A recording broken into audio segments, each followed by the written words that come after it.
pong ating Lenten Recollection, February 21, sa ganap na napag-usapan natin dapat ay alas 4. Gawin na natin 3:30 ng hapon, no? Para hindi naman tayo mag-aon sa susunod na schedule, no? So hindi na po natin muna pupuntahan yung Galadan, no? Kasi dapat ay alas 4 may misa tayo sa Galadan. Pero para po sa ating Lenten Recollection 2026 ay magkakaroon muna tayo ng Lenten Recollection. So wala muna tayong misa sa Galadan. So 3:30 natin simulan, no? Kasi 6 o'clock may misa na ako sa Sulit, no? So gawin na natin 3:30 instead na 4, no? Para at least at sana po lahat ay makapagsimula ng 3:30, no? Kasi mahalaga po, no? Hindi lang po ito to, no? May kasama na rin itong panalangin, no? At yung simula natin ay kinakailangan natin ng protection prayer, no? So bahagi yun, no? So kaya kung yung mga atin, kung kayo atin ay 3:30 narito na kayo para makapagsimula na tayo, no? Bahagi yun. At sabi ko nga ho, no, ang ating pag-usapan ay tungkol sa occult practices, sample. Pag-alaman ko na mayroon palang mga iba na ang practice, no? Pinuputol yung rosaryo kapag inililibing, no? Huwag niyong puputulin. Bakit? Kasi ang sabi ay para daw walang susunod na mamamatay. Wala ko sa pagputol yun ng rosaryo kung may mamamatay na susunod sa pamilya ninyo, no? Yun ay nasa Diyos. Pangalawa, yung pagputol ng rosaryo, desecration o yun, yun ay dinidesecrate ninyo yung rosaryo kasi ginagamit natin sa panalangin yun, no? Itinuturing natin ang banal, no? Hindi yung dapat pinuputol po iyon, no? At pangatlo ay Father, hindi na kasi makapagdarasal yan.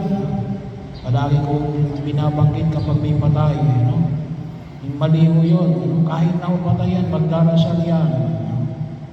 Kahit na yan ay nasa langit, wala na yung gagawin kundi magdasal at magpuri sa Diyos. Kahit na yan ay nasa purgatorio, hindi lang yan makapagdarasal kapag nasa impyerno. Hindi naman natin inanais yung mga mahal natin sa buhay na sa impyerno. So, bahagi yun. Huwag niyong puputulin yung rosaryo kapag inililibing ninyo yung patay. Yun po ay isang sample lang po yun ng ating pagninilay para po sa ating recollection, no? Lenten recollection. Pero kasama na rin doon yung alin, yung magkakaroon na rin tayo ng healing. Bagaman every Sunday, right after the first Mass, mayroon tayong healing, pero doon ay sasama na rin natin ito, no? Kasi February 11 ay Our Lady of Lourdes, no? Ay doon na rin natin isasama, no? Sa February 21. Kung gusto niyo magpa-bless na tubig, na asin, o ng oil, pwede nyo rin dadalhin doon.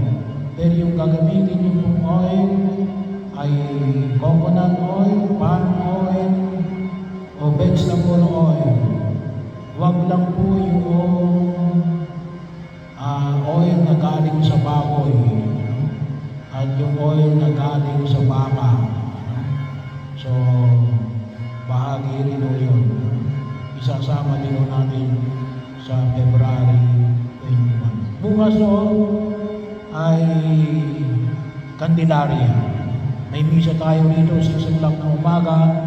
May misa rin tayo sa Candelaria, Sitio Candelaria, 11 o'clock ng umaga. So kung sino gusto magpa-bless ng kandila, ng posporo, no, ay dalhin mo po, no? Bago mag-misa, no? Kasi yung blessing ay bago mag-misa.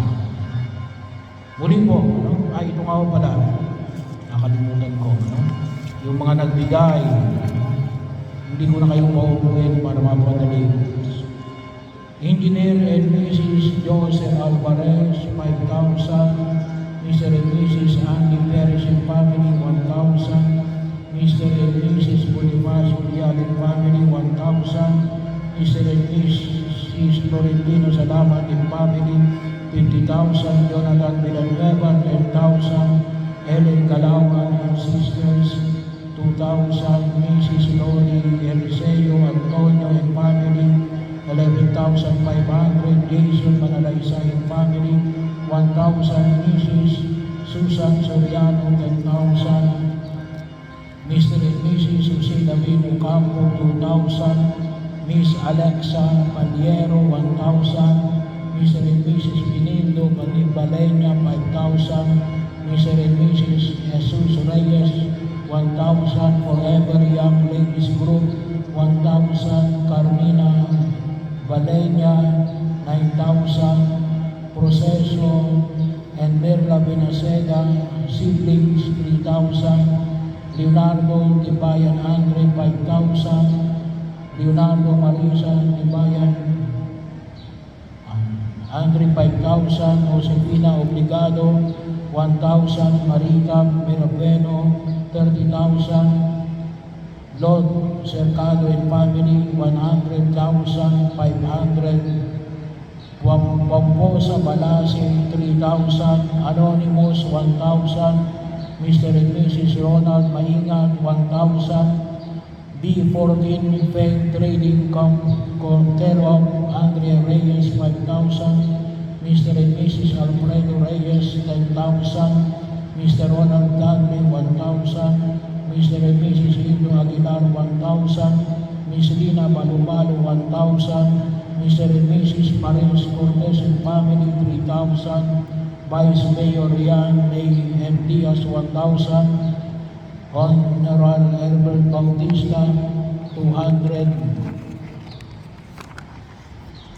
Miss Pina Acailar, 2,000. Muli po, no?